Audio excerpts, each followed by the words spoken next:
Un entretien, ça peut être source de stress et parfois aboutir à un échec. Je vous donne dans cette vidéo 3 points que j'ai mis en place pour pouvoir réussir mes entretiens. C'est dans cette vidéo.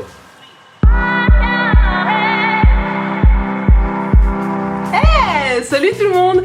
J'espère que vous allez bien. Aujourd'hui, j'avais envie de partager avec vous, mis à part le fait que je suis redevenue blonde, quelques points, quelques principes que je mettais en place et que je serais peut-être amenée à mettre en place plus tard pour réussir mes entretiens d'embauche, que ce soit pour un stage ou que ce soit pour un job à temps plein. Donc on y va, je vous raconte ça tout de suite. N'hésitez pas à liker les vidéos lorsque vous les aimez, à vous abonner aussi, pourquoi pas, ça me ferait super plaisir. Et de ne pas oublier de cliquer sur la petite cloche pour recevoir des notifications lorsqu'une nouvelle vidéo est en ligne. Alors le premier point pour moi, vraiment au sens large, ça va être la préparation de cet entretien. C'est essentiel. Et alors là, forcément, j'ai envie de réagir sur l'un des points que malheureusement je pense qu'on est nombreux à faire, c'est arriver à l'entretien et de réciter, lorsqu'on nous demande de nous présenter, exactement ce qui est écrit dans notre CV. La question elle est, est-ce que vous n'avez pas déjà envoyé votre CV au recruteur? Bah je suppose que oui, parce que sinon il vous aurait pas contacté. Mettez-vous à sa place. Il a reçu votre CV, il est intéressé, il vous convoque.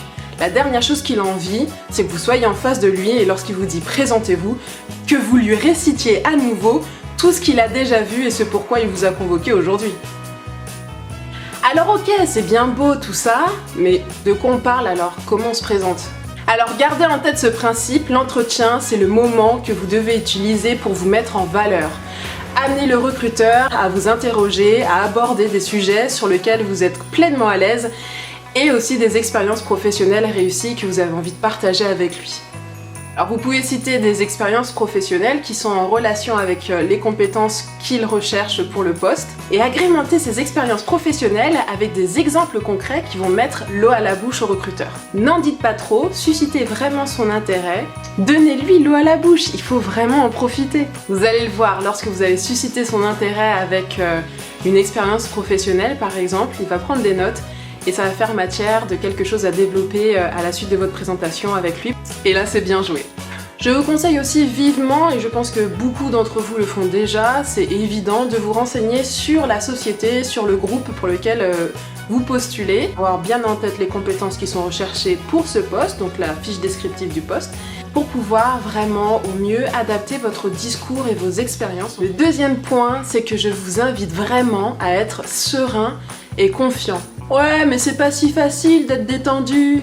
Ok, mais moi je vais vous donner déjà 2 raisons pour éviter de l'être à fond. Le premier est d'une évidence incroyable. Vous avez préparé votre entretien, vous maîtrisez, vous savez que vous allez vous donner à fond. C'est évident, non? Et là, il y a un autre concept que je voudrais aborder avec vous. L'entretien, ce n'est pas une démarche à sens unique. Vous avez envoyé votre CV, la société est intéressée par votre profil et elle espère qu'à la suite de l'entretien, si tout se passe bien, qu'elle pourra vous intégrer dans son équipe. Donc finalement, elle aussi passe un entretien et il faut qu'elle vous séduise.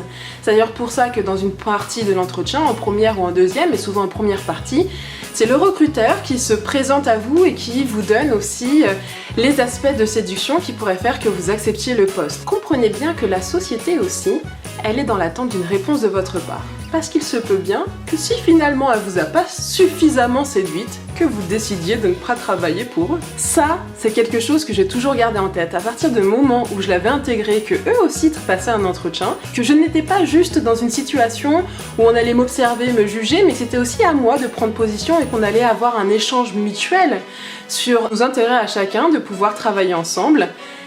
Et ben là, ça a tout changé. Je peux vous dire que j'ai vu l'entretien différemment. Complètement stressante, désagréable, à avoir mal au ventre avant d'y aller. Ça, c'était fini. À partir du moment où j'avais intégré ça. J'espère que ça le sera aussi pour vous. Le dernier point, c'est vraiment du classique, je dirais. Choisissez et préparez votre tenue pour le lendemain, de façon à ce qu'elle puisse refléter votre personnalité, mais aussi s'inscrire dans l'image de l'entreprise et l'image du poste pour lequel vous postulez. Couchez-vous tôt, inutile d'arriver là-bas les yeux cernés et à plus vous souvenir de votre discours que vous avez si bien préparé. Et bien, confiance, sérénité, je suis certaine que tout se passera bien. que vous choisirez de travailler avec eux ou non, mais qu'en tous les cas, ils vont vous dire qu'ils vous veulent dans leur équipe. Ça, j'en suis convaincue. Merci d'avoir regardé la vidéo, j'ai été ravie de partager ces petits conseils avec vous. N'hésitez pas à laisser en commentaire vos questions, vos expériences et surtout les autres conseils que vous pouvez ou vous voulez partager. On se retrouve en attendant la prochaine vidéo sur les réseaux sociaux, Twitter, Snapchat, Instagram, celui qui vous fait le plus plaisir. Et en attendant, prenez soin de vous. Ciao! Se lancer et créer son entreprise, c'est pas toujours évident. Je partage avec vous les aides, les